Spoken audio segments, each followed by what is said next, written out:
I'm Guneet, and I've been, it's a great honor to be here and to be talking to you guys. That's me, by the way.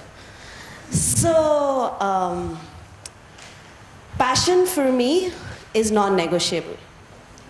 For me, it is ever evolving, ever growing, constantly challenging, and a bit of everything that speakers here said. So today I will share my story. I was born in a big South Delhi house, and with a front yard, backyard, driveway. But my parents and I had only access to one room in the whole house. So that's pretty much me. Our kitchen, drawing room, living room, everything was that one room. And I used to always think what it would be like to go beyond these four walls, to have access to the entire place. So for the longest period of time, we stayed there for 12 years. And 12 years, I just thought about what would it be like to just, freely dance around the whole space. And that's all I wanted to do. And for me, those 12 years, that was my passion. One dramatic night, I guess there was drama always in my life. We fled out to this outskirts of Delhi in one apartment in identical buildings, in 10 identical buildings. I guess extended society-wise, it was almost like stepping down. But for me, it was a palace. I had my own room. I even made a boyfriend and had my little romance. Growing up was so much fun. We stayed there for 8 years. I found my tribe. I found my friends. We used to go hiking. We used to go boating. We used to just have a blast. So those 8 years, I really, really found my freedom. So meanwhile, in school, again, I was always into co-curricular activities, from drama, dance, to drums. Sports, however, was limited to shot put. But when everything else, I was pretty much a very enthusiastic, curious kid. And almost when I was in class 11th, I clearly remember this. I was told that if you don't take maths, there is no way you will get a job. There is no way you'll get an admission in a good college. So I did take maths, and I was busy doing everything else. And as, of course, life would have it, my grades were really poor. And one day, my maths teacher called my dad to complain and to actually say that I will not get my roll number because I'm not good enough, and I will, ruin my school's name if I do sit in the board. So that was communicated to my father, and this is what he replied. So he said, there is nothing wrong with my daughter. You need to change your ways of teaching her so that you can grab her attention. My daughter is actually very bright, and there is nothing that is impossible for her. So why don't you develop new ways of teaching her? And that kind of changed my life, That thought just changed my life. I was like, there's so much faith being put into me, and yes, there is nothing that is impossible. So let's do this. And I passed school with really good grades, and I even got scholarship to get into college. And I was studying mass communication, doing all sorts of odd jobs. I was selling cheese on streets of Delhi. I was an anchor. I was a DJ. I was an insurance agent. I was figuring life out. I was editing documentaries. I was trying to do everything that I could get my hands on in media, in turn with a newspaper house, with a radio channel. I tried my hands on everything, just to then see, okay, where do I want to do? What do I want to do? And I remember day one of when I graduated, I worked with my aunt in a major international production as an intern. Day one of my film job, my mom was diagnosed by cancer. And the next couple of years went into, she really wanted me to keep pursuing my dream. I was in and out of Bombay, understanding international films here. And she really pushed me to, go live my dreams. Soon enough, she recovered. And parallelly, I had produced my first film called Say Salam India. It was a children cricket film, and I think it was now, we made it in 2006. And I raised the money from my neighbor, went to Bombay, found the director and the other part of the investment, and we made the movie. And in 2006, we were gearing up for the 2007 World Cup. And we were very excited. The World Cup was on its high. And the movie released around the World Cup, and that was the marketing gig. And as it would have it, India lost the World Cup. So our film was a children cricket film. With no fault of ours, it was really thrown out of all cinemas. And we were sitting there and thinking, okay, now what do we do? I mean, clearly, I wanted to make my family proud. It was my first venture, and it's actually a good film. But it was beyond us that India lost the World Cup. And I came back to Delhi, I went to my school, and I was like, would you guys, pay to see a morning show, 9 to 12? I booked a cinema right behind my house, morning 9 to 12 shows. Kids came up, and one show happened. I took, and per show, we made around 40,000 rupees. And I went back to my principal, and I was like, do you think you can give me a letter? We can try and do more. I took that letter to other school principals, and soon enough, we did 150 shows in Delhi. Then we moved to Punjab. I had my college people assist with me, and then we went to Punjab, and we went from Sonipat, Panipat, Karnal, Chandigarh, Jalandhar, and we did another 100 shows. Of course, it took almost 9 months to do this, but between 250 shows, we recovered most of the money. And these were all 9 to 12 in the morning shows, literally self-distributed, for a movie that had no other way of reaching out to people. I also put up our music CDs outside, and people came and bought that. So we were in profit. So that was kind of my first stint with Bollywood, and with a movie that we had raised money for and released. And I remember, and that happened in 2007, in mid-2008, the cancer caught up with my mom, and her only dream was to buy a house. Because that was such an integral part of me growing up. So I did everything and more. That became my passion. That was my only passion, to just go buy a house. And soon enough, we booked a house. Of course, did all kinds of things. I started working on my next project, which was Das Vidanya. And however, there is a basic DNA that was that I don't easily give up.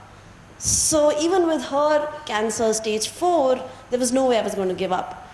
And we went from hospital to another, to figuring out how this could cure. I learned the biggest lesson of my life, which was actually letting her go, because she was suffering. So her happiness was in letting her go. And I had to then go to Bombay for a week so that she could go peacefully. Because there was no way she would leave me and go. Because she was always worried what will happen to my little girl. So in mid-2008, we lost her. And what came as the bigger shock after that, 6 months after I lost my dad. And in 6 months, having lost both of them, it was really like life was a clean slate. What do I do from here? We did get the house, that house staring back at me. But how is that even important or relevant? And seeing death so up close and personal, it gave me a sense of freedom. In my heart, what I understood was the worst is over. There is nothing in life which can be worse than this. Tomorrow morning will only be another day, and I need to see through this and maybe just continue doing what I love doing. There's another story as a childhood that I just want to share, is that we all used to go to India Gate to play balloon, and as all kids growing up, and as little children, cousins and all friends, and every time somebody's balloon used to burst, like we used to play balloon, and every time a balloon used to burst, kids used to start crying. I used to uncontrollably start laughing. My dad had taught me that. Whenever the balloon bursts, just start laughing. And I used to start laughing because after this one is gone, I will get another one of a different color. So that was kind of a story that I've always lived with. And I moved lock, stock and barrel to Bombay to take on life with all its abundance and to see what it has ahead of me. And not that there were not dark patches, and not that there were times when I did not feel completely alone or isolated, but I just knew that if I keep working and if I keep working in this field of telling stories, of figuring out ways, of raising money, then maybe, I will be a happier person. And that's all I really wanted to do. And 2009 is the time when I met Anurag, as Anurag Kashyap, as we call him, the Robin Hood of the film industry. And I worked on my first film with him called That Girl in Yellow Boots. And it was a movie he had last directed Devdi. And nobody really wanted to put up money for That Girl in Yellow Boots. He raised all the money from his friends. And it was this relentless effort of, trying to tell the story. And it was just beautiful passion. I think none of us working on that movie ever thought what we were paid or how we were doing this. We just wanted to tell that story. We just wanted to see, okay, let's get to the end of this. We decided for a 24-day shoot. It finished in 13 days. We were celebrating. We finished the post. And it got selected into Venice International Film Festival. It was my first film festival in 2010. I had also produced a short film which went up to the Academy Awards in the same year. So we won the Student Oscar and I was in the Academy Awards. It was amongst the top 5. So 2 major film festivals happened in life and I started having a global conversation. I started meeting filmmakers around the world. And all of us actually around the world feel the same way. Everybody is just really passionate about telling that story, borderline uncomfortable, just wants to see, okay, what happens after I tell the story? And actually, filmmaking is a very isolating process. You write a story over a couple of years, you make the film over 1 year, and then one Friday, bam, your destiny is decided. And we're not really prepared for what will happen on that Friday. So the journey went on from there, and I started raising money through different ways of financing, learning the trade, and worked with Anurag in his company as a producer on few more films. And of course, Gangs of Wasseypur, Shaitan, Ayya, co-produced Tashar Desh, which was a Bengali film. And soon enough, in these 5 years of working together with Anurag, we had 9 films in Cannes International Film Festival, 10 films in Toronto International Film Festival, 4 in Venice. And moving forward from very low Indian cinema representation internationally, we were putting Indian independent cinema on the world map. And I was traveling, doing world sales, and figuring out business on how it is done around the world. And I learned the technique of co-production and how you raise money in Europe to actually tell stories. So we produced the first Indo-French co-production movie, which was called The Lunchbox. The treaty was actually signed in 1985, and we used it in 2012.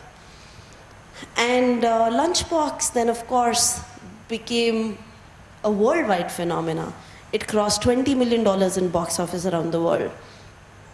And moving forward from there, that was my first movie on as my own venture. We started our own company called Sikhya Entertainment, and Lunchbox was the first release.